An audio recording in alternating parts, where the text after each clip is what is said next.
Indonesia.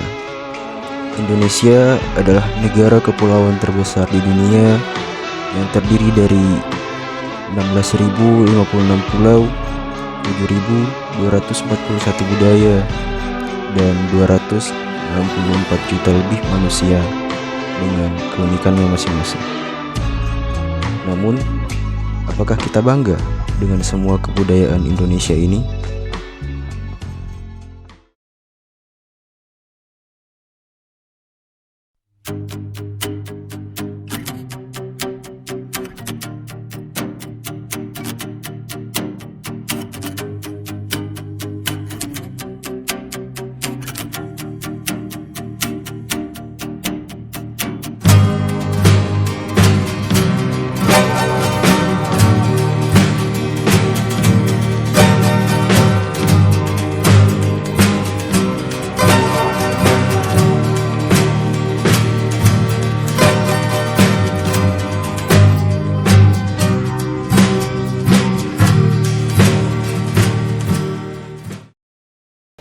Baik, Assalamualaikum warahmatullahi wabarakatuh. Waalaikumsalam warahmatullahi wabarakatuh. Selamat pagi anak-anak. Pagi, Ibu. Nah, jadi hari ini kita akan diskusikan tema peran bahasa Indonesia dalam globalisasi. Fahmi, silakan dimulai. Baik Bu, globalisasi berarti pertukaran budaya, ekonomi, dan informasi antar lintas negara. Tapi bahasa Inggris lebih mendominasi. Menurut kalian, apa sih peran bahasa Indonesia? Bu, menurut saya bahasa Indonesia itu masih kalah jauh. Semua konten viral global itu pasti memakai bahasa Inggris. Dan jika kita mau go internasional, kita harus belajar bahasa Inggris dulu. Bayangin, TikTok, YouTube, semua yang viral di situ pasti berbahasa Inggris. Dan bahasa Indonesia sendiri cuma buat lokal saja.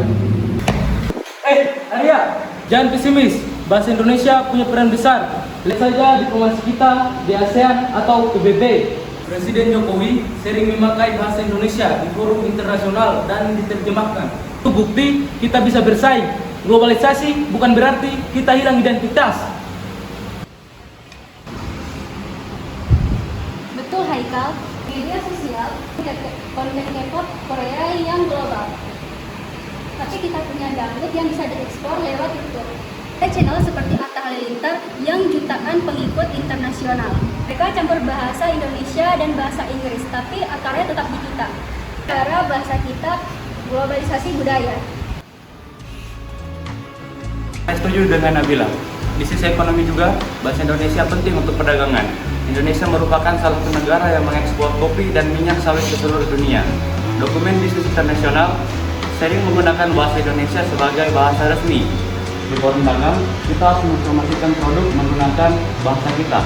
Tanpa itu, kita bisa kehilangan identitas dan budaya barat akan semakin mendominasi. Tapi Rifki, kalau kita tidak bisa berbahasa Inggris, bagaimana cara kita untuk bisa memahami dunia?